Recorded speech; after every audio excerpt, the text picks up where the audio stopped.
Bonjour, je vais vous montrer la partie d'Anton Rossmüller contre Joop van Oosterom. Anton Rossmüller est une célébrité à Utrecht, chanteur, poète et surtout joueur d'échecs. Dans les années 70, il a été champion des Baléares, champion de Paris et en 1976, il a gagné le tournoi d'Utrecht.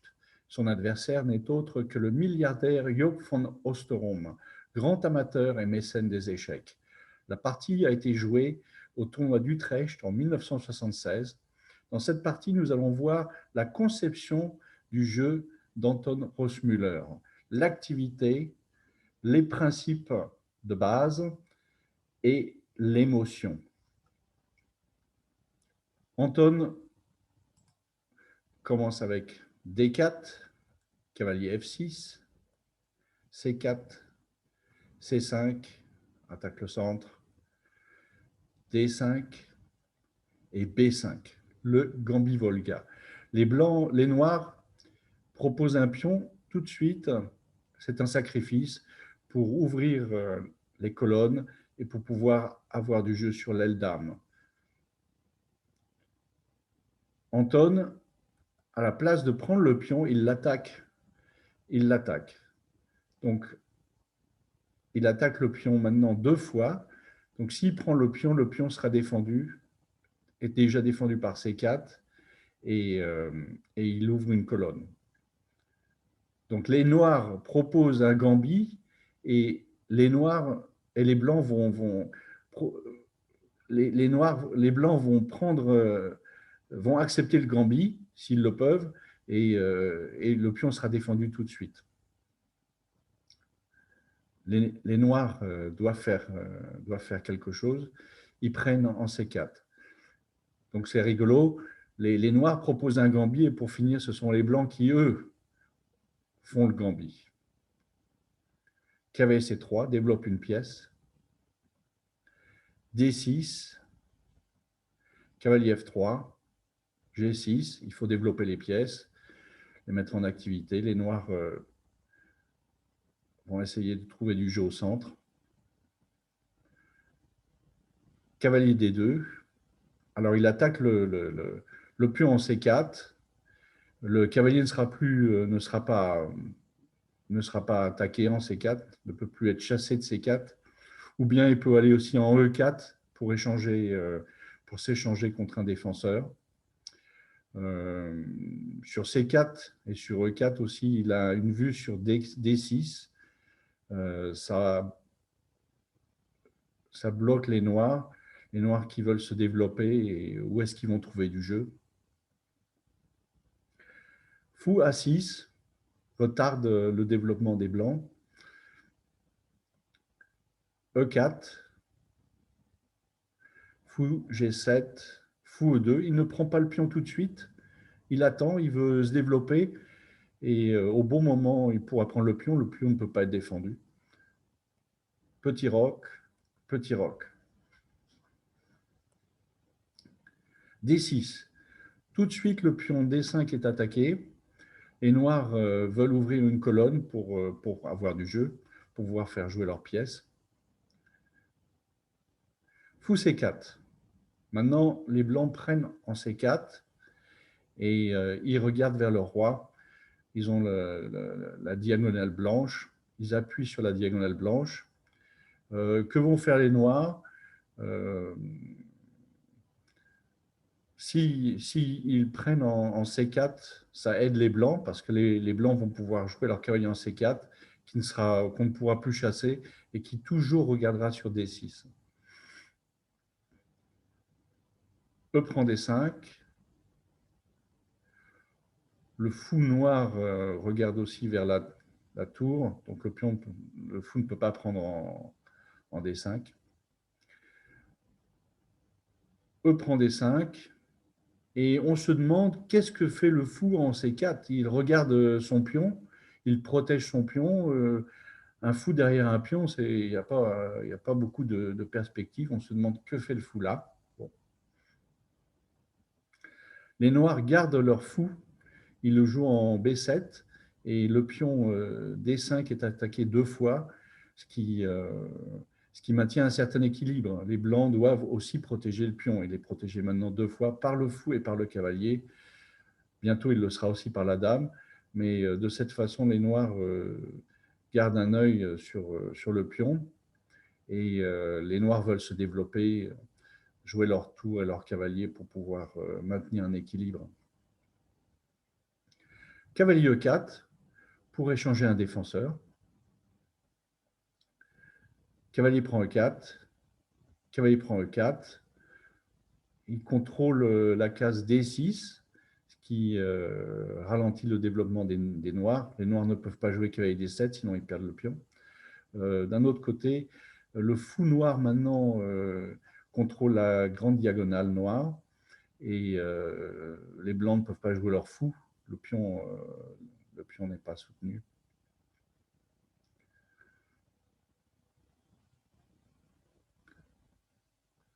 Fou E5 protège le pion en D6 et il regarde aussi vers la position blanche, vers le roi blanc. Est-ce que la dame va venir en H4? Est-ce que la dame et le fou peuvent attaquer la position blanche? J'en doute. Je pense que c'est pas, ils n'ont pas assez encore de pièces.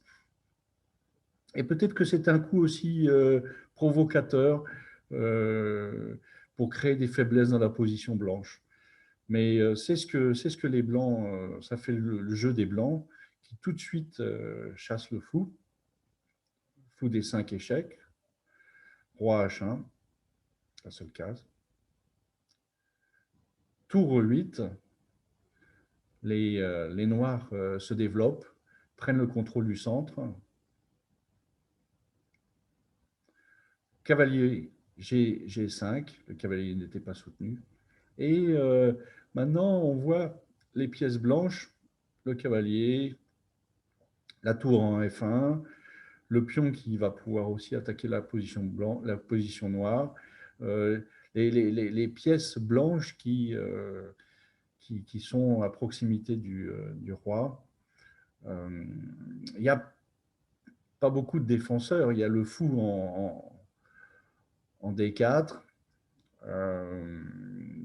la tour qui contrôle le centre. Il n'y a pas, le roi est protégé par ses pions. Alors les noirs tout de suite posent une question aux blancs. Hein. Que va faire le cavalier? Il ne peut pas retourner en E4. Il peut revenir en F3. Ça va donner du temps aux noirs pour se développer, pour jouer leur cavalier et développer et continuer leur développement. Alors, que va faire Anton? Et ça, c'est le troisième point. Nous avons vu l'activité. À chaque fois, Anton va poser des questions aux noirs. Il ne prend pas le sacrifice, il sacrifie lui-même un pion. Ce n'est pas un vrai sacrifice, il va le regagner.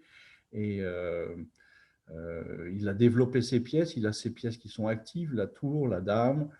Et donc le troisième point, c'est l'émotion. L'émotion, c'est chercher du jeu, créer des tensions et des opportunités, créer des opportunités. Alors, vous avez vu le coup peut-être. Hop, il prend en F7. Il prend en F7. Bon, les noirs reprennent en F7. Et ce qui l'a amené à cette décision, c'est un certain nombre de caractéristiques dans la position. Le roi est un peu seul. Les pions sont faibles. Le pion A6 n'est pas protégé. Le pion G6 est protégé par le roi. Bon, le roi peut protéger le pion. Les pièces noires ne sont pas développées. Le fou en B7 n'est pas protégé. Le seul défenseur, c'est le fou en D4. Et les blancs vont pouvoir ouvrir la position et si le roi n'a plus de pion pour se défendre, le roi peut défendre d'autres pièces, mais il ne peut pas se défendre lui-même. Voilà, F5. Voilà. Il menace d'ouvrir la position. S'il n'y a plus de pion, le roi sera tout nu. Il sera à la merci des pièces blanches. Fou en H6, le pion en H6 n'est pas protégé. Bon, et le fou en B7 non plus. Roi G7 protège le pion et puis il se met à l'abri d'un échec de la tour. Ah, tour A3. Alors on comprend aussi l'idée derrière le coup A4. Le coup A4 dans l'ouverture était sans doute déjà pour préparer cette manœuvre de permettre à la tour de prendre l'ascenseur, de passer en deux temps de l'aile dame à l'aile roi et de mobiliser toutes les pièces sur le roi noir. Alors toute la question est là. Les Blancs ont sacrifié une pièce. Peut-être que les Noirs sont gagnants dans cette position. Ils ont une pièce de plus. Ils arrivent à développer leur pièce. Ils vont pouvoir se défendre. Et puis s'ils se défendent bien, ils ont une pièce de plus à la fin. Cavalier D7, un bon coup. Développe une pièce. Va vers le centre. Protège le roi. Il va protéger le roi. Tour H3, développe la pièce avec un gain de temps. Hein, il attaque un pion, donc les noirs doivent le défendre. Sinon, la position va s'affaiblir encore plus. Tour H8, un coup passif. Il perd le contrôle du centre de la colonne E.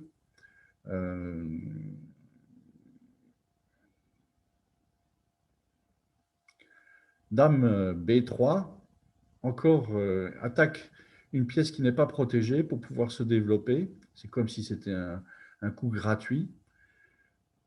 Fou, fou C8, mais tout n'est pas joué parce que maintenant les Noirs ont plus de pièces prêtes à défendre le roi. Euh, la tour est un défenseur, le fou est maintenant un défenseur, le cavalier va vers le centre. Et le fou en C8, il regarde aussi vers la tour en H3. Donc dès qu'il pourra, il prendra cette tour, s'il peut prendre cette tour. Et l'avantage des Noirs sera plus grand, va s'agrandir. Dame G3. Et je pense que ça, c'est la position qu'Anton a vue quand il a fait le sacrifice du cavalier. Il a vu que rapidement, il pourrait mobiliser toutes ses pièces vers le roi. La tour en H3, la dame en G3, la tour en F1, le fou en C1, tous regardent vers le roi. À quel moment va-t-il ouvrir la position pour pouvoir attraper le roi noir? Cavalier E5, un bon coup.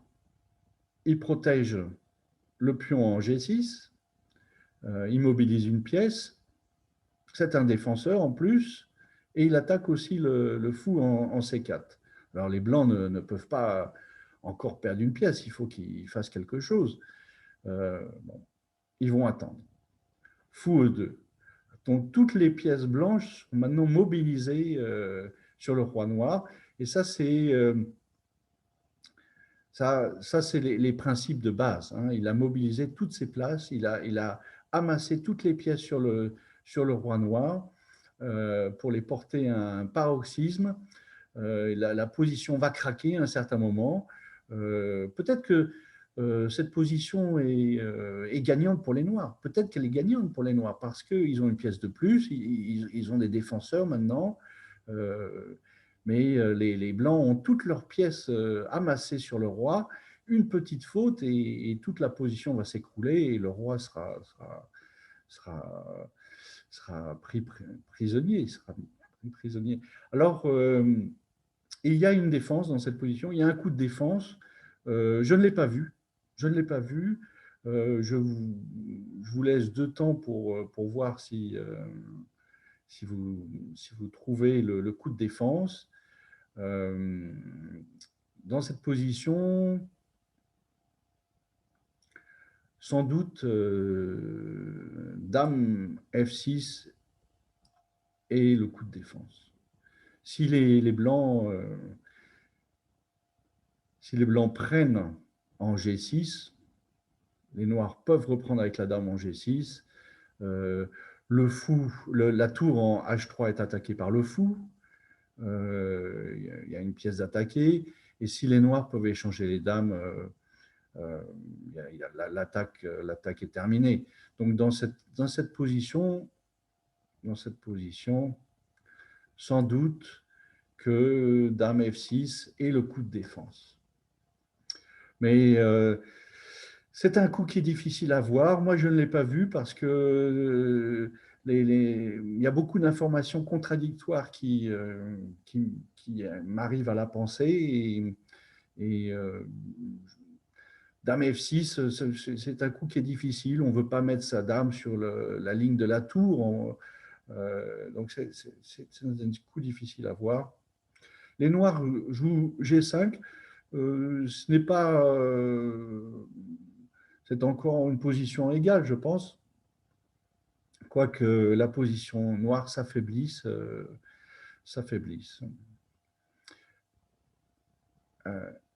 F6, il n'y a pas de temps à attendre. On ne peut plus prendre en G6. Donc, F6, échec. Roi F7. Fou prend G5.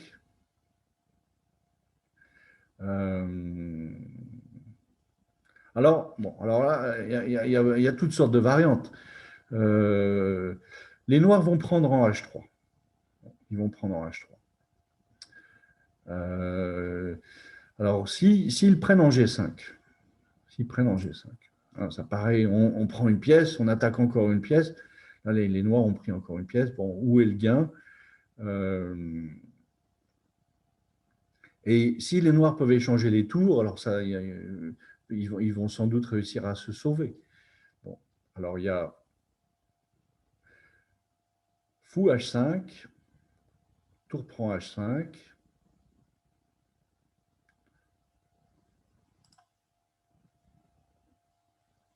Et tour prend H5 et les noirs vont perdre dans cette position parce qu'il y a des échecs latéraux et la position du roi est trop faible. Dès que le roi va reculer, le pion pourra avancer.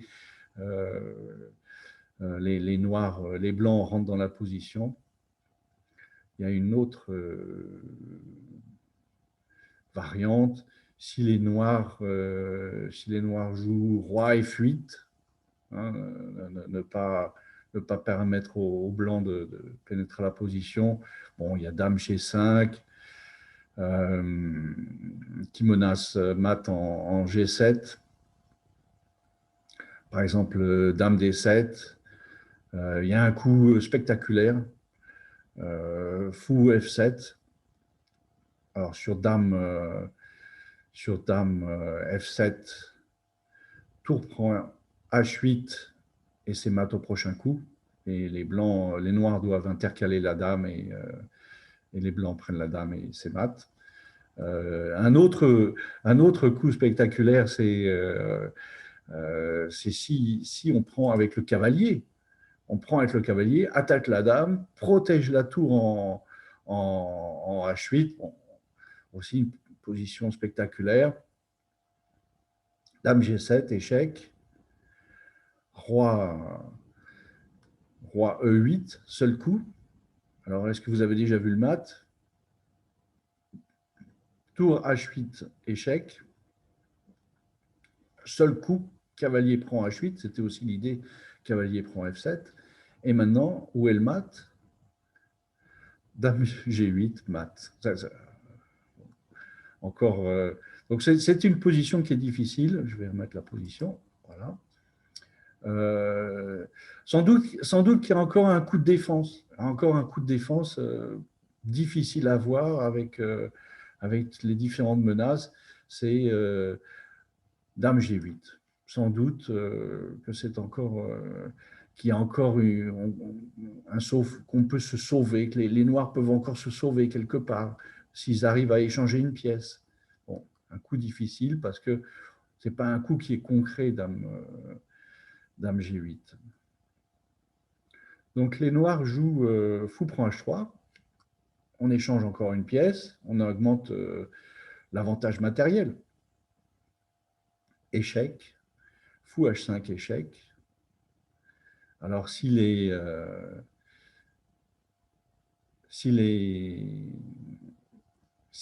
noirs reculent, ils vont se faire mater très rapidement. Si le roi va en F8, par exemple, là, fou prend H6 et dame G7, ça sera mat. Donc les noirs vont intercaler une pièce et les blancs, ils prennent la pièce. Voilà. Donc là, il y a des réseaux de maths. Il y a des réseaux de maths. Si par exemple, on prend le fou, fou E3 échec, sur dame, sur roi H5, puis on prend H3, la dame protège le mat en G4, et après tour F4, on menace tour H4 et c'est mat aussi. Donc le roi va en F8 et les blancs prennent en H3. Et dans cette position, les noirs ont abandonné. Ils ont abandonné parce qu'il y a trop, il y a un réseau, il y a des réseaux de maths. Les blancs vont pouvoir pénétrer la position et les noirs n'ont pas de défenseur. Ils ont un seul défenseur, c'est la dame, et elle ne peut pas bien défendre. Alors, on peut voir une petite variante. Par exemple, si on joue tour B8 pour essayer de trouver un petit contre-jeu, pour essayer de créer un peu de zizanie dans le camp des blancs. Bon, alors par exemple,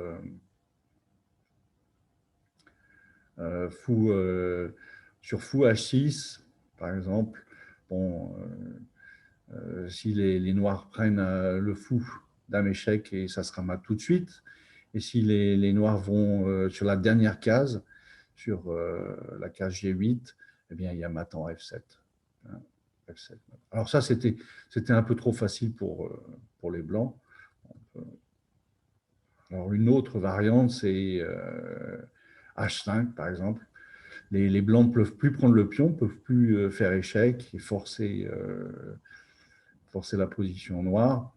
Alors, mais là aussi, c'est assez direct. Dame E6 menace de faire mat en F7. Donc, le seul coup, dame C7 pour empêcher le mat. Tour 1, la batterie dame et tour menace mat en E8. Donc, dame E8, tour prend E8 et tour prend E8 et ça sera mat parce que les cases sont contrôlées par le pion et le fou. Donc le seul coup, c'est fou E5. Bon, tour prend. Les blancs donnent encore une pièce. Et ils menacent encore mat en E8. Donc les noirs doivent reprendre la pièce. Et maintenant, D6 attaque la dame. La dame n'a plus qu'une case pour protéger F7. C'est B7 et D7.